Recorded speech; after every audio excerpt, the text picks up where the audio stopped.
Welcome to my garden. My name is Beverly Rivers. I'm a board member of the Charleston Horticultural Society.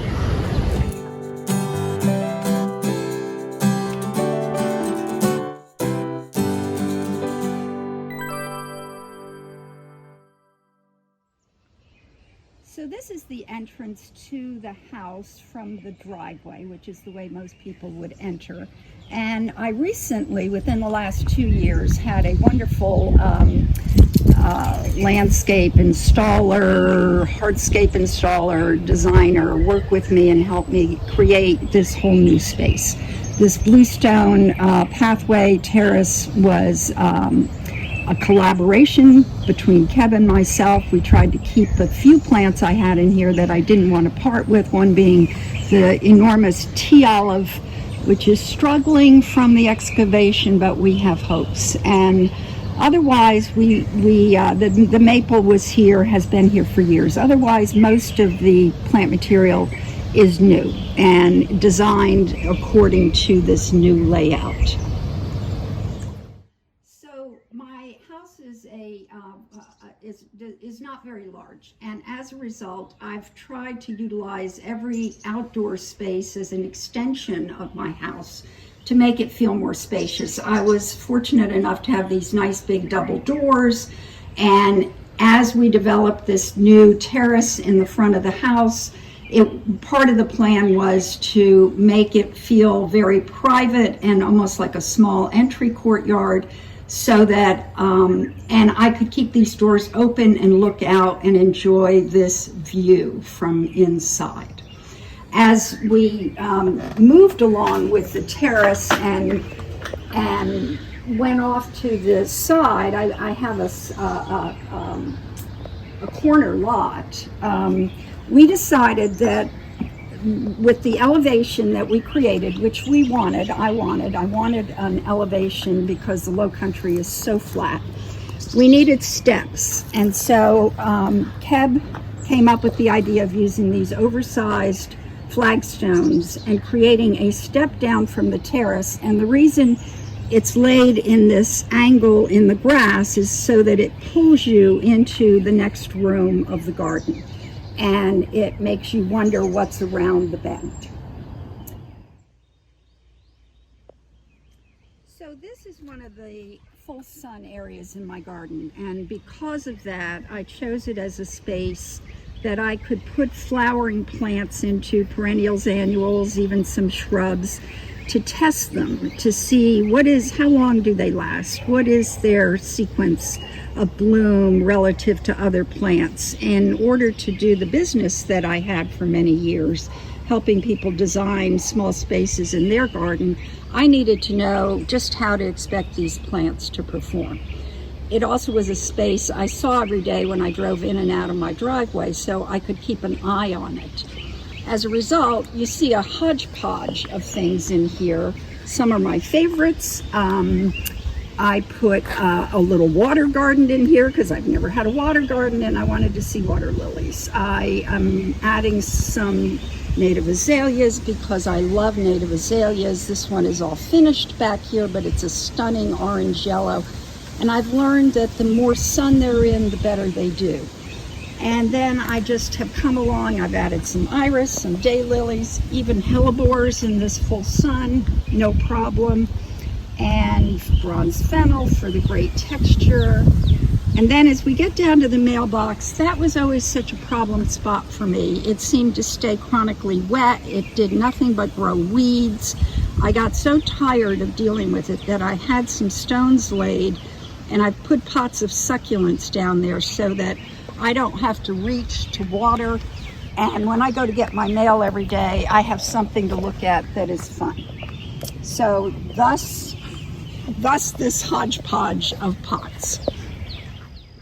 Years ago, I started to learn about hellebores, and we kept saying, oh, we can't grow those here, we can't grow those here, we're too hot, we're too low. And Patty McGee, one of my wonderful friends and clients that I worked with for years, was determined to grow hellebores. And working with her, I realized, yes, we can grow them in the low country. So I thought we would highlight some of the success that I've had with hellebores in this garden. As you will see in this spot right here, this hellebore is in a lot of sun. And I think one of the mistakes we've all been making with hellebores is we've been putting them in too much shade. As a result, they rot from our being too wet in the shade where things don't dry out.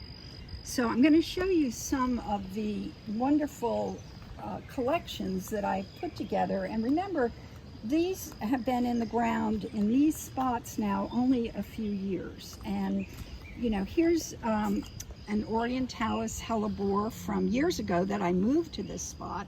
Here are some new hellebores that I put in 2 years ago that I bought at Trader Joe's, by the way. And here's an old hellebore from, 15 years ago that I moved into this spot. Again, notice how much light. And then you come over to this section, which is full sun in the morning, and I have this wide array of hellebores, and they have done so well. They've come back year after year, they've multiplied. So the tip I would give everybody with hellebores is don't avoid sun. Remember that they do like a more lime-oriented soil, which we tend to be more acid. So as a result, when I plant them, I use Permatil, which is a product you can buy at Hyams Garden Center. And it's crushed volcanic rock, and it also gradually alters the pH. Not a lot, but just enough to give good drainage and to give hellebores just that amount of lime that they like. So another one of the plants I wanted to talk about in the garden is this ground cover under this maple tree called Selaginella pallescens. It looks like a fern, but it's actually in the club moss family. And I put in about 2 or 3 plants in here probably 10 years ago, and it has naturalized and spread, but not in an aggressive, obnoxious way, and become this fabulous ground cover. And I would so encourage people who have filtered light to consider this plant as an option for covering the ground, and also even creating the plant communities that have become the new idea of sustainable gardening, where you can mix ferns. I even have a hellebore back there growing up within this Selaginella. And when the tree is leafless in the winter, this beautiful maple tree, I have this Selaginella to look at on the ground. So it's a joy in the garden. I would encourage people to find it. So this was the first effort I made back in the late 1980s to create a perennial garden, because that was the catchword back then. It was all about perennials. And I carved out of the turf a bed. Over the years, it got wider and wider until I finally anchored it with brick, and then I couldn't go any further.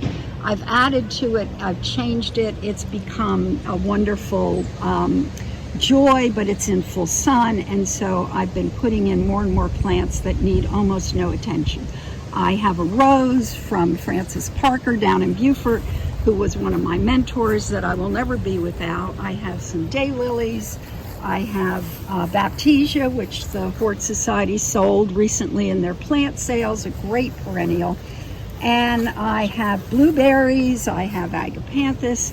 I have a citrus tree, a Satsuma tangerine tree that's been in here for about 25 years, and it's struggling, but it is still alive. And now I've been adding native azaleas and more native plants, as I realize that that is what we should be doing to have a more sustainable garden and to feed the insects. So this is my back garden, and I've worked on this garden for more intensely than any place else. The reason being, it's under 3 live oak trees. It has filtered light. The temperature in here is a good 15 degrees cooler most of the year because of this tree canopy, and I'm able to put in here a blend, a tapestry, a mixture of the plant material that loves filtered light all the way to dark shade. I have very few spots that are anything close to full sun. This is Anise Elysium, And it, as you can see, has lovely red flowers. This is right now the end of April, and this is when it blooms. It's an evergreen. It has good size, good screening qualities, and it's a plant we should all be considering as an alternative to ligustrums, which are not native, when we're looking for plants to screen out of view. I hope you've enjoyed this episode of In the Garden with me, and I want to thank you for your time, and I hope that you've learned something and that you find as much joy in your gardening as I do in mine.